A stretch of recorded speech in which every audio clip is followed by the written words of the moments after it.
وَإِذْ قَالَ إِبْرَاهِيمُ رَبِّ اجْعَلْ هَٰذَا بَلَدًا آمِنًا وَارْزُقْ أَهْلَهُ مِنَ الثَّمَرَاتِ مَنْ آمَنَ مِنْهُم بِاللَّهِ وَالْيَوْمِ الْآخِرِ قَالَ وَمَن كَفَرَ فَأُمَتِّعُهُ قَلِيلًا ثُمَّ أَضْطَرُّهُ إِلَىٰ عَذَابِ النَّارِ وَبِئْسَ الْمَصِيرُ۔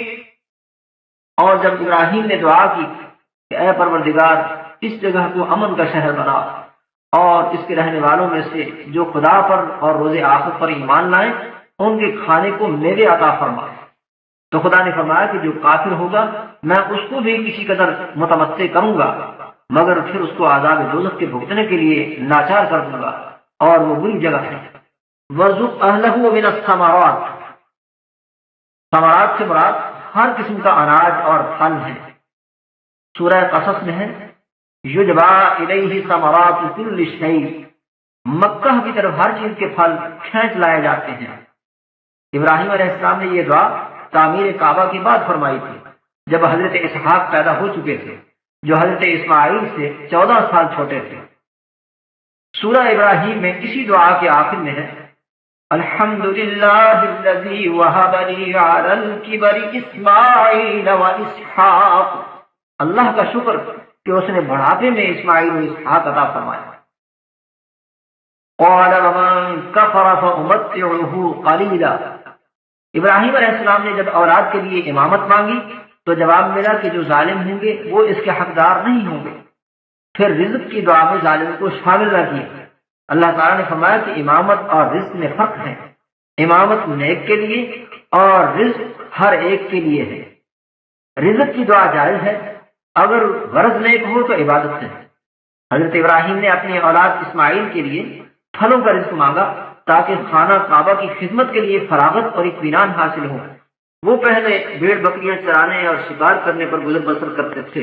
وَإِذْ يَرْفَعُ إِبْرَاهِيمُ الْقَوَاعِدَ مِنَ الْبَيْتِ وَإِسْمَاعِيلُ رَبَّنَا تَقَبَّلْ مِنَّا إِنَّكَ أَنتَ السَّمِيعُ الْعَلِيمُ رَبَّنَا وَاجْعَلْنَا مُسْلِمَيْنِ لَكَ وَمِن ذُرِّيَّتِنَا أُمَّةً مُسْلِمَةً لَكَ وَأَرِنَا مَنَاسِكَنَا وَتُبْ عَلَيْنَا إِنَّكَ أَنتَ التَّوَّابُ الرَّحِيمُ رَبَّنَا وَابْعَثْ فِيهِمْ رَسُولًا مِّنْهُمْ يَتْلُو عَلَيْهِمْ آيَاتِكَ وَيُعَلِّمُهُمُ الْكِتَابَ وَالْحِكْمَةَ وَيُزَكِّيهِمْ إِنَّكَ أَنتَ الْعَزِيزُ الْحَكِيمُ۔ اور جب ابراہیم اور اسماعیل بیت اللہ کی بنیادیں اونچی کر رہے تھے تو دعا کیے جاتے تھے کہ اے ہمارے پروردگار ہم سے یہ خدمت قبول فرما، بے شک تو سننے والا اور جاننے والا ہے۔ اے پروردگار ہم کو اپنا فرمان بردار بنائے رکھیو اور ہماری اولاد میں سے بھی ایک گروہ کو اپنا مطیع بناتے رہیو، اور پروردگار ہمیں ہمارے طریقے عبادت بتا اور ہمارے حال پر رحم کے ساتھ توجہ فرما، بے شک تو توجہ فرمانے والا مہربان ہے۔ اے پروردگار ان لوگوں میں انہی میں سے ایک پیغمبر مبعوث کیجیو جو ان کو تیری آیتیں پڑھ پڑھ کر سنایا کرے اور کتاب اور دانائی سکھایا کرے اور ان کے دلوں کو پاک صاف کیا کرے، بے شک تو غالب اور صاحب حکمت ہے۔ وَإِذْ يَرْفَعُ إِبْرَاهِيمُ الْقَوَاعِدَ، بخاری شریف میں ہے کہ عرب کے بدوی قبیلہ بنو جرہم نے زمزم دیکھا تو حضرت ہاجرہ سے اجازت لے کر وہیں آباد ہو گیا۔ حضرت اسماعیل ان میں پل کر جوان ہوئے، ان سے عربی زبان سیکھی، اسی قبیلے میں شادی ہوئی۔ اسی دوران حضرت ہاجرہ اللہ کو پیاری ہو گئی۔ ابراہیم علیہ السلام حسب معمول ایک دن ملاقات کے لیے تشریف لائے۔ حضرت اسماعیل اس وقت زمزم کے قریب درخت کے نیچے تیر بنا رہے تھے۔ پیار و شفقت کے بعد فرمایا مجھے اللہ تعالیٰ نے اس اونچی جگہ پر بیت اللہ کی تعمیر کا حکم دیا ہے۔ ایک روایت ہے کہ پہلے حضرت آدم کے لیے فرشتوں نے یہاں بیت اللہ تعمیر کیا تھا۔ آیت میں من البیت سے بھی معلوم ہوتا ہے کہ یہاں البیت کسی وقت موجود تھا، واللہ اعلم۔ ہزاروں سال کے حوادث کے بعد وہ جگہ آس پاس سے کچھ اونچی رہ گئی تھی۔ جبرائیل علیہ السلام نے بنیادوں کے نشان بتائے ابراہیم علیہ السلام تعمیر کرتے تھے اور حضرت اسماعیل پتھر لا کر دیتے تھے۔ دیواریں اونچی ہو گئیں تو ایک بڑا پتھر لا کر نیچے رکھا تاکہ حضرت ابراہیم اس پر کھڑے ہو کر عمارت کو مکمل کریں۔ یہی پتھر مقام ابراہیم کے نام سے مشہور ہے۔ دوران تعمیر باپ بیٹا دعا کر رہے تھے کہ مولا ہمارے اس کام کو قبول فرما۔ ربنا تقبل منا سے اس کے بعد آنے والی دعا وجعلنا مسلمین مراد نہیں، کیونکہ وہ وجعلنا کی واو عاطفہ سے الگ ظاہر ہو رہی ہے، بلکہ تعمیر کعبہ کی قبولیت مراد ہے۔ اگرچہ وہ اللہ کے حکم کے مطابق تھا، پھر بھی مقربین اللہ کے سامنے عاجزی پیش کرتے ہیں۔ حضور صلی اللہ علیہ وسلم نماز کامل کے بعد استغفر اللہ پڑھتے تھے، اور سورہ مومنون کی آیت والذین یؤتون ما آتوا وقلوبهم وجلہ، اس میں بتایا گیا ہے کہ متقین اللہ کی راہ میں سب کچھ لٹا کر بھی ڈرتے ہیں کہ دربار عالی میں شاید قبول ہو یا نہ ہو۔ وَأَرِنَا مَنَاسِكَنَا، منسک کا معنی ہے قربانی یا حج کے تمام امور۔ آرینا کا مطلب یہ ہے کہ ہمیں اعمال حج اس طرح سمجھا دے جیسے ہم انہیں دیکھ رہے ہیں۔ ابن عباس رضی اللہ عنہ کہتے ہیں کہ جبرائیل تشریف لائے، ابراہیم علیہ السلام کو ہمراہ لیا اور تمام مقامات منا، مشعر الحرام اور عرفات وغیرہ دکھا دی۔ شیطان نے جمالات پر ظاہر ہو کر ان کی توجہ میں خلل ڈالنا چاہا۔ حضرت ابراہیم نے فرشتے کے کہنے پر اس کو تینوں جگہ 7 کنکریاں ماری۔ ان کی یہ غیرت بھی عبادات حج میں شامل کر دی گئی۔ ربنا وابعث فیہم، یہ دعا اولاد اسماعیل کے لیے تھی، کیونکہ وہی تعمیر کعبہ میں ابراہیم علیہ السلام کے ساتھ تھے۔ حضور صلی اللہ علیہ وسلم بنی اسماعیل میں پیدا ہوئے اور تبلیغ و تعلیم کا کام بھی انہی میں شروع ہوا۔ پھر خاتم النبیین کی حیثیت سے آپ کی دعوت تمام انس و جن کے لیے تا قیامت جاری ہو گئی۔ یتلو علیہ آیاتک، یعنی قرآن لوگوں کو سنا دیں۔ ویعلمہم الکتاب، یعنی قرآن کی تشریح کر دیں اور عمل کے طریقے بتا دیں۔ والحکمہ، سچی اور پسندیدہ بات کو بھی اور اس کے کہنے کے سلیقہ کو بھی حکمت کہتے ہیں۔ وہ بذریعہ وحی بھی حاصل ہوتی ہیں اور عقل سلیم کے غور و فکر کا نتیجہ بھی ہوتی ہیں۔ قرآن کے علاوہ حضور صلی اللہ علیہ وسلم نے جو کچھ بیان فرمایا ہے وہ سب حکمت ہے، اور داناؤں کے سچے اقوال بھی حکمت ہیں۔ وَيُزَكِّيهِمْ، تزکیہ کا معنی ہے پاک کرنا اور ترقی دینا۔ رسول اکرم صلی اللہ علیہ وسلم نے تلاوت اور تعلیم قرآن کے ساتھ تیسرا کارنامہ یہ انجام دیا کہ ایمان لانے والوں کو اپنے فیض صحبت اور عملی تربیت کے ساتھ عملی خرابیوں سے پاک کیا اور اخلاق کی بلندیوں پر پہنچا دیا۔ صحابہ کرام قرآن و سنت کی عملی تصویر تھے۔ تزکیہ میں سب سے مؤثر چیز معلم و مربی کا اپنا عملی نمونہ ہوتا ہے، پھر طالبین کی ایسی نگرانی کہ ان کی ایک ایک حرکت کی بر موقع اور مسلسل اصلاح کی جائے۔ اس تزکیہ سے زندگی میں نکھار آتا ہے اور نام کا مسلم اسلام کا نمونہ بن کر چشمہ فیض ہو جاتا ہے۔ انک انت العزیز الحکیم، العزیز سب پر غالب، جس کے لیے کوئی کام مشکل نہیں، الحکیم بڑا دانا، وہ جو کچھ کرتا ہے اس میں حکمت ہوتی ہے اور جو کام نہیں کرتا اس میں مصلحت ہوتی ہے۔ دعا میں اللہ کی ایسی صفات کا واسطہ ڈالنا جو مقصود سے مناسبت رکھتی ہوں قبولیت کے لیے بڑا مؤثر ہوتا ہے۔ ابراہیم علیہ السلام بنی اسماعیل کے لیے پیغمبر بھیجنے کی دعا کر رہے ہیں۔ اس عظیم کام کے لیے عرض کرتے ہیں کہ تو العزیز ہے، تیرے لیے یہ مشکل نہیں، الحکیم ہے، تیری حکمت چاہتی ہے کہ بندوں کی ہدایت کا انتظام کیا جائے اور جانتی ہے کہ کب اور کس کو منتخب کیا جائے۔ وَمَن يَرْغَبُ عَن مِّلَّةِ إِبْرَاهِيمَ إِلَّا مَن سَفِهَ نَفْسَهُ وَلَقَدِ اصْطَفَيْنَاهُ فِي الدُّنْيَا وَإِنَّهُ فِي الْآخِرَةِ لَمِنَ الصَّالِحِينَ إِذْ قَالَ لَهُ رَبُّهُ أَسْلِمْ قَالَ أَسْلَمْتُ لِرَبِّ الْعَالَمِينَ۔ اور ابراہیم کی دین سے کون نفرت کر سکتا ہے مگر وہی جس نے اپنے آپ کو احمق بنا لیا ہو۔ ہم نے ان کو دنیا میں بھی منتخب کیا تھا اور آخرت میں بھی وہ زمرہ صلحاء میں ہوں گے۔ جب ان سے ان کے پروردگار نے فرمایا کہ اسلام لے آؤ تو انہوں نے عرض کی کہ میں رب العالمین کے آگے سر اطاعت خم کرتا ہوں۔ الا من سفہ نفسہ، یہودی کہتے ہیں کہ ہماری شریعت ملت ابراہیم ہے جس سے مسلمان نفرت کرتے ہیں۔ انہیں جواب دیا گیا کہ ما انزلت التوراۃ والانجیل الا من بعدہ، تورات و انجیل تو ابراہیم علیہ السلام سے مدتوں بعد نازل ہوئی تھی، ان کے احکام ابراہیم کا طریقہ کیسے بن گئے؟ پھر ملت ابراہیم کی شناخت بتائی کہ مکہ ان کی دعا سے بلد امین بنا، اور وہیں انہوں نے اقوام عالم کے لیے قبلہ نماز اور مقام حج تعمیر کیا، اور اسی بیت اللہ کی تعمیر کرتے ہوئے بنی اسماعیل کے لیے پیغمبر اور شریعت کی دعا فرمائی۔ اس سے ظاہر ہے کہ ملت ابراہیم وہی ہے جو وادی مکہ اور بنی اسماعیل میں نازل ہوئی، اس سے نفرت تو احمق ہی کر سکتا۔ اذ قال له ربه اسلم، اس جملے سے پہلے واو عاطفہ نہیں ہے، کیونکہ یہ پہلے سے الگ نہیں بلکہ اس کی دلیل ہے، یعنی ہم نے اسے دنیا میں امام چنا اور آخرت میں وہ صالحین سے ہوگا، اس لیے کہ انہوں نے ہمارے ہر حکم پر اسلمت لرب العالمین ہی کہا۔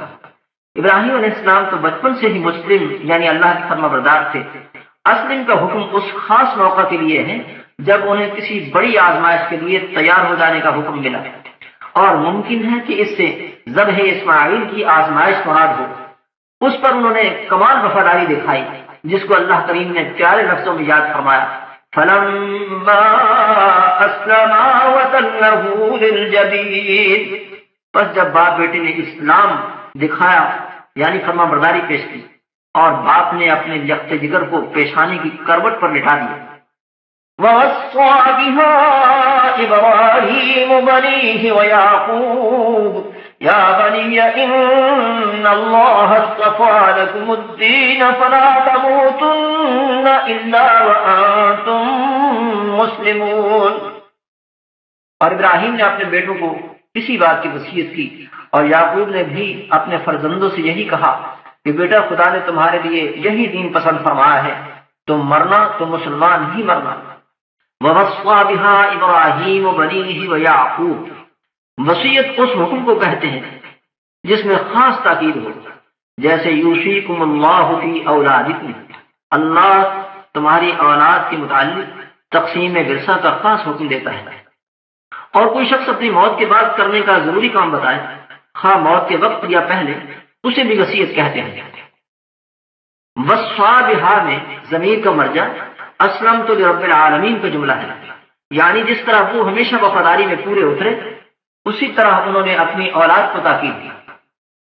فلا تموتن الا وانتم مسلمون، موت اگرچہ کسی کے اختیار میں نہیں، لیکن جو شخص اسلام پر جینے اور مرنے کا عزم کر لے اور اس پر کاربند ہو جائے، اس نے یہ حکم پورا کر دیا، اور امید ہے کہ اللہ تعالیٰ اس کی نیت اور محنت کے مطابق اسلام پر موت دے گا۔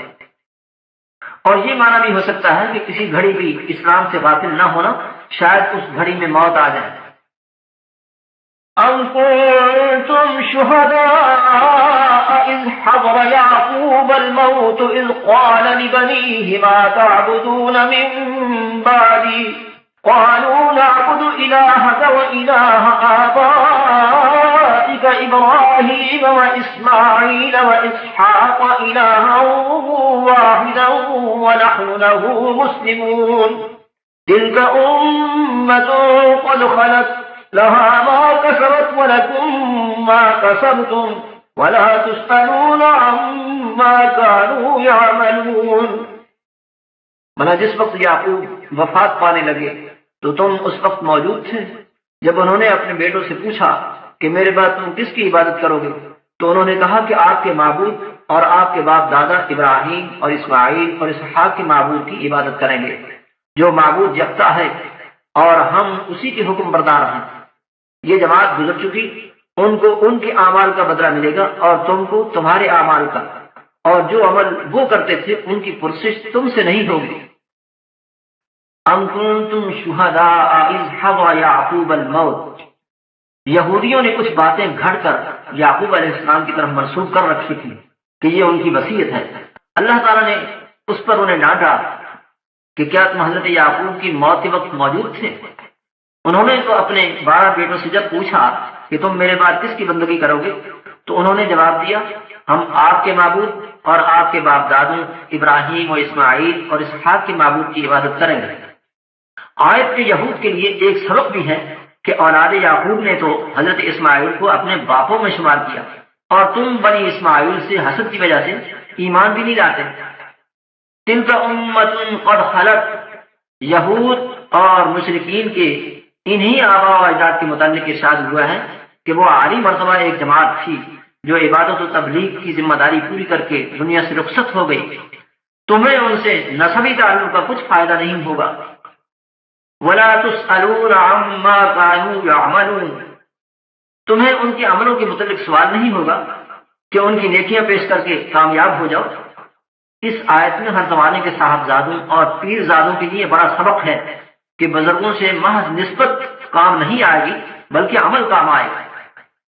وَقَالُوا كُونُوا هُودًا أَوْ نَصَارَىٰ تَهْتَدُوا قُلْ بَلْ مِلَّةَ إِبْرَاهِيمَ حَنِيفًا وَمَا كَانَ مِنَ الْمُشْرِكِينَ قُولُوا آمَنَّا بِاللَّهِ وَمَا أُنزِلَ إِلَيْنَا وَمَا أُنزِلَ إِلَىٰ إِبْرَاهِيمَ وَإِسْمَاعِيلَ وَإِسْحَاقَ وَيَعْقُوبَ وَالْأَسْبَاطِ وَمَا أُوتِيَ مُوسَىٰ وَعِيسَىٰ وَمَا أُوتِيَ النَّبِيُّونَ مِن رَّبِّهِمْ لَا نُفَرِّقُ بَيْنَ أَحَدٍ مِّنْهُمْ وَنَحْنُ لَهُ مُسْلِمُونَ۔ اور یہودی اور عیسائی کہتے ہیں کہ یہودی یا عیسائی ہو جاؤ تو سیدھے رستے پر لگ جاؤ گے۔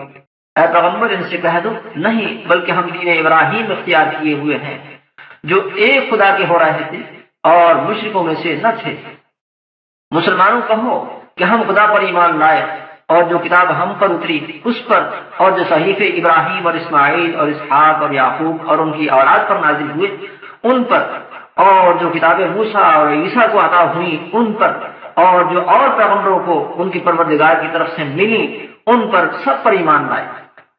ہم ان پیغمبروں میں سے کسی میں کچھ فرق نہیں کرتے اور ہم اسی خدا واحد کے فرما بردار ہیں۔ قل بل ملت ابراہیم حنیفا، اہل کتاب پر واضح ہو چکا تھا کہ اسلام ہی ملت ابراہیم ہے، پھر بھی اپنے مذہب کی دعوت دیتے تھے۔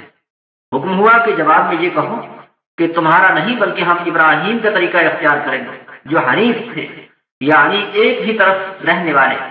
حضرت ابراہیم نے اللہ کی خاطر سب کو چھوڑ دیا اور صرف اسی کے ہو کر رہے، اس لیے ان کا لقب حنیف رکھا گیا۔ قولوا آمنا باللہ وما انزل، یہودیوں کے جواب میں یہ بھی کہنے کا حکم ہوا کہ ہم اللہ کے بعد تمام نبیوں اور ان کی کتابوں کو بھی مانتے ہیں، تمہاری طرح تفریق نہیں کرتے کہ کسی کو مانے اور کسی کو نہ مانے۔ وَنَحْنُ لَهُ مُسْلِمُونَ، یہ اسی کی فرما برداری ہے کہ ہم سب کو سچا مانتے ہیں لیکن عمل آخری شریعت پر کرتے ہیں۔ اسباط صفت کی جمع ہے، یعقوب علیہ السلام کے 12 بیٹوں کی اولاد کو اسباط کہتے ہیں۔ فَإِنْ آمَنُوا بِمِثْلِ مَا آمَنْتُمْ بِهِ فَقَدِ اهْتَدَوْا وَإِنْ تَوَلَّوْا فَإِنَّمَا هُمْ فِي شِقَاقٍ فَسَيَكْفِيكَهُمُ اللَّهُ وَهُوَ السَّمِيعُ الْعَلِيمُ۔ صِبْغَةَ اللَّهِ وَمَنْ أَحْسَنُ مِنَ اللَّهِ صِبْغَةً وَنَحْنُ لَهُ عَابِدُونَ۔ تو اگر یہ لوگ بھی اسی طرح ایمان لے آئیں جس طرح تم ایمان لے آئے ہو تو ہدایت یاب ہو جائے، اور اگر منہ پھیرنے اور نہ مانے تو وہ تمہارے مخالف ہیں، اور ان کے مقابلے میں تمہیں خدا کافی ہے اور وہ سننے والا اور جاننے والا ہے۔ کہہ دو کہ خدا کا رنگ اختیار کرو، اور خدا سے بہتر رنگ کس کا ہو سکتا ہے، اور ہم اسی کی عبادت کرنے والے ہیں۔ فَإِنْ آمَنُوا بِمِثْلِ مَا آمَنْتُمْ بِهِ، آیت میں بمثلے کی با زائد ہے اور ما مصدریہ ہے، یعنی فَإِنْ آمَنُوا مِثْلَ إِيمَانِكُمْ، اگر یہود و نصارہ اس طرح کا ایمان لائیں جیسا تمہارا ایمان ہے تو ہدایت پا لیں گے۔ معلوم ہوا کہ صحابہ کا ایمان کھرا اور اصلی ہے اور وہ دوسروں کے ایمان کے لیے کسوٹی ہے۔ وَإِن تَوَلَّوْا فَإِنَّمَا هُمْ فِي شِقَاقٍ، یعنی اتنی وضاحتوں کے بعد بھی اگر وہ ایمان نہیں لاتے تو اس کی وجہ صرف ضد اور مخالفت ہے۔ فَسَيَكْفِيكَهُمُ اللَّهُ، بس وہ وقت قریب ہے کہ اللہ ان کے شر سے تمہیں بے فکر کر دے گا۔ اللہ کا یہ وعدہ جلدی پورا ہو گیا۔ یہود بنی قریظہ قتل ہوئے اور بنو نذیر جلا وطن کر دیے گئے۔ وَهُوَ السَّمِيعُ الْعَلِيمُ، اس میں مومنوں کے لیے بشارت ہے کہ تمہاری دعوت اور دعائیں اللہ سن رہا ہے اور تمہارے ایمان و اخلاص کو خوب جانتا ہے، وہ تمہیں ضرور کامیاب کرے گا۔ اس میں یہود و نصارہ کے لیے وعید بھی ہے کہ تمہارے جھوٹ، بہتان اور ملمہ باتوں کو سن رہا ہے اور خفیہ منصوبوں کو جانتا ہے، ان قریب سزا پالو گے۔ صبغۃ اللہ، اللہ کے رنگ سے مراد دین اسلام ہے۔ یہود اپنے دین میں داخل کرنے کے لیے غسل دیتے تھے کہ پہلا رنگ اتر کر نیا رنگ آ گیا ہے۔ مسیحیوں نے ان کی تقلید میں زرد رنگ پانی سے غسل دینے کی رسم نکالی۔ اللہ تعالیٰ نے فرمایا تم کہو اس رنگ سے کیا حاصل، اللہ کا رنگ اختیار کرو، اور اللہ سے بہتر کس کا رنگ ہو سکتا ہے۔ وَنَحْنُ لَهُ عَابِدُونَ، اور ہم تو اس میں رنگے جا چکے ہیں کہ خالص اسی کی عبادت کرتے ہیں۔ قُلْ أَتُحَاجُّونَنَا فِي اللَّهِ وَهُوَ رَبُّنَا وَرَبُّكُمْ وَلَنَا أَعْمَالُنَا وَلَكُمْ أَعْمَالُكُمْ وَنَحْنُ لَهُ مُخْلِصُونَ۔ یہود مسلمانوں سے جھگڑتے تھے کہ اللہ آخری نبی عربوں میں کیسے بھیج سکتا ہے جبکہ تمام انبیاء بنی اسرائیل میں آئے ہیں۔ دنیا میں نبوت کی فضیلت بھی ہمارے لیے ہے اور آخرت میں جنت بھی ہمارے لیے ہے۔ اللہ نے فرمایا ان سے کہہ دو کہ تم اللہ کے بارے میں ہم سے جھگڑتے ہو، وہ تو تمہارا سب کا رب ہے۔ اگر اس نے پہلے نعمت نبوت سے بنی اسرائیل کو نوازا تھا تو اب اس نے اس نعمت سے بنی اسماعیل کو نواز دیا۔ یہ اللہ کا فیصلہ ہے، اس میں تمہارا جھگڑنا فضول ہے۔ وَلَنَا أَعْمَالُنَا وَلَكُمْ أَعْمَالُكُمْ، اس کا قانون عدل یہ ہے کہ وہ ہر شخص کو اس کے عمل کا بدلہ دیتا ہے، اس میں ہم تم برابر ہیں۔ وَنَحْنُ لَهُ مُخْلِصُونَ، ایک بات میں ہم آگے ہیں کہ ہم عبادت و اطاعت خالص اللہ کے لیے کرتے ہیں۔ تو بتاؤ مخلصین کو چھوڑ کر اللہ مشرکین کو جنت دے دے گا؟ أَمْ تَقُولُونَ إِنَّ إِبْرَاهِيمَ وَإِسْمَاعِيلَ وَإِسْحَاقَ وَيَعْقُوبَ وَالْأَسْبَاطَ كَانُوا هُودًا أَوْ نَصَارَىٰ قُلْ أَأَنتُمْ أَعْلَمُ أَمِ اللَّهُ وَمَنْ أَظْلَمُ مِمَّنْ كَتَمَ شَهَادَةً عِندَهُ مِنَ اللَّهِ وَمَا اللَّهُ بِغَافِلٍ عَمَّا تَعْمَلُونَ تِلْكَ أُمَّةٌ قَدْ خَلَتْ لَهَا مَا كَسَبَتْ وَلَكُمْ مَا كَسَبْتُمْ وَلَا تُسْأَلُونَ عَمَّا كَانُوا يَعْمَلُونَ۔ یعنی اللہ نے تو ہمیں یہ بتایا ہے کہ یہ انبیاء نہ یہودی تھے نہ نصارہ، اور تم دعویٰ کرتے ہو کہ وہ یہودی اور نصرانی تھے، پھر تم ہی بتاؤ کہ تمہیں زیادہ علم ہے یا اللہ کو۔ وَمَنْ أَظْلَمُ مِمَّنْ كَتَمَ، تورات و انجیل میں آخری نبی اور قرآن پاک کے بارے میں تم سے عہد کیا گیا تھا کہ تم نے لوگوں کے سامنے ان کی سچائی کی گواہی دینی ہوگی، لیکن تم نے حسد و بغض کی وجہ سے اس گواہی کو چھپا دیا، پھر تم سے بڑھ کر کون ظالم ہوگا؟ وَمَا اللَّهُ بِغَافِلٍ عَمَّا تَعْمَلُونَ، اللہ تمہارے اعمال سے بے خبر نہیں کہ کرتوتوں کی سزا دینے کی بجائے تمہیں انعام دے دے۔ تِلْكَ أُمَّةٌ قَدْ خَلَتْ، دوبارہ تنبیہ کی گئی کہ انبیاء اور اولیاء سے خونی رشتہ یا زبانی محبت کام نہیں آئے گی، بلکہ ایمان و اخلاص کے ساتھ ان کی اتباع کام آئے گی۔